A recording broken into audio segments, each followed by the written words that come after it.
अगर आप लोग भी लाइफ में स्टक्ड हैं और ये सोचते हैं कि प्रॉब्लम्स ख़त्म क्यों नहीं होती, तो मैं आप लोगों को बता दूं, इस लोक का नाम है दुखालय अशाश्वतम। ठाकुर जी ने इसको टैग दिया हुआ है। हर घर के बाहर एक नेम प्लेट होती है ना, तो इस लोक के नेम प्लेट का नाम है दुखालय अशाश्वतम। अर्थात इस लोक में सुख नहीं है। तो जो चीज़ यहाँ है ही नहीं, उसको पाने की कोशिश में सब भाग रहे हैं और सब दुखी हैं। तो बेस्ट वे क्या है टू सर्वाइव दिस लोक? पहली बात तो हम इस लोक में आए क्यों? इसलिए आए हैं क्योंकि कहीं ना कहीं हमने भगवान से ईर्ष्या की थी। हमको स्वतंत्रता चाहिए थी। हमको भगवान ने बोला ये खिलौना अच्छा नहीं है, बट हमने कहा नहीं नहीं, हमको तो इसी खिलौने से खेलना है। आप हमें फ्रीडम नहीं देना चाहते। हम उन जेंजी बच्चों की तरह हैं जो पेरेंट्स को अपना दुश्मन मानते हैं। वही हमने ठाकुर जी के साथ किया है। तो ठाकुर जी ने कहा जा जाके खेल ले। अब जब हम इस लोक में आ गए हैं तो सर्वाइव करने का मोड क्या होना चाहिए?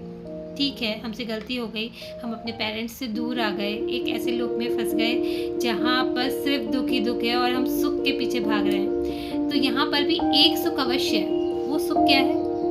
अगर हम इस लोक में जो ठाकुर जी ने हमें कर्तव्य दिए हैं, जो जिम्मेदारी दी है, उससे निभाते निभाते हम ठाकुर जी का स्मरण करते रहे। क्योंकि हम जब स्मरण करेंगे ना, तो हमें ठाकुर जी की याद आएगी। और ठाकुर जी जहाँ रहते हैं वो आनंदमय स्थान है। तो उस आनंद की अनुभूति हम यहाँ भी कर सकते हैं। तो आपको क्या करना चाहिए? अपने आप तो ये अनुभूति होती नहीं, हमें किसी आचार्य गुरु की शरण लेनी पड़ती है। क्या करना चाहिए? बहुत सारे अच्छे गुरु हैं जो गीता क्लासेस चलाते हैं, भगवत गीता पढ़ाते हैं, भागवतम पढ़ाते हैं, चैतन्य चैतामृत पढ़ाते हैं। हमारे आचार्यों ने सिर्फ हम पर कृपा करके ये सारे स्क्रिप्चर्स लिखे हैं ताकि हम इन्हें पढ़ें और अपने जीवन को साधने का एक तरीका ढूंढ सकें। तो कृपया करके किसी भी भगवत गीता कक्षा में जाइए, ऑथेंटिक होनी चाहिए, प्रामाणिक गुरु से संबंधित होनी चाहिए। उस कक्षा में जाइए और वहाँ जाकर गीता पढ़िए। आज से कुछ साल पहले मेरे मन में सिर्फ एक इच्छा उत्पन्न हुई थी कि मैं गीता पढ़ना चाहती हूँ, लेकिन क्या ये जो आचार्यों ने लिखे हुए ग्रंथ हैं ये हमारे लिए स्वाध्याय के द्वारा पढ़ना आसान है? नहीं। हमारी बुद्धि ना तो इतनी शुद्ध है और ना ही आजकल हमने संस्कृत और हिंदी का इतना अच्छा उच्चारण करते हैं कि हम इन्हें पढ़ पाए। कुछ वर्ष पहले मेरे मन में इच्छा हुई कि मैं भी गीता पढूं। तो सबसे पहले मैंने ये खरीदी, फोटो दिख रही है, श्रीमद् भगवत गीता खरीदी, जो गोरख गीता प्रेस गोरखपुर की है। बहुत अच्छी है, इसमें कोई कमी नहीं है, पर मुझे समझ नहीं आ रहा था कि क्या पढ़ रही हूँ मैं। एक तो उच्चारण नहीं हो पाता था। फिर मैंने सोचा मैं इंग्लिश खरीद लेती।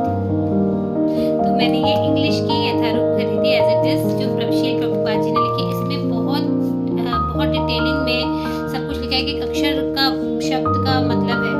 और उसके बाद फिर मैंने खरीदी ये हिंदी की यथारूप श्रील प्रभुपाद जी की। ये बहुत आसान है पढ़ने में, लेकिन मैं आपको फिर भी अपने अनुभव के अनुसार बताती हूँ कि आप भले इसे पढ़ लेंगे लेकिन इसे जीवन में इम्प्लीमेंट नहीं कर पाएंगे अगर किसी गुरु या आचार्य का साथ नहीं है, जो ऑथेंटिक होते हैं, जो ऑथेंटिक गुरु। अब वो वाले गुरु नहीं जो आजकल इंटरनेट पे बस कर रहे हैं, वो गुरु नहीं होते हैं। किसी ऑथेंटिक गुरु से, प्रामाणिक गुरु से पढ़िए, जो गुरु परंपरा से चलते हुए आ रहे हैं। ट्रस्ट रखिए, अपने स्क्रिप्चर्स पढ़िए, अपनी लाइफ को जीने का एक तरीका सीखिए और जानिए कि कैसे ठाकुर जी की हम प्राप्ति कर सकते हैं। हरे कृष्णा।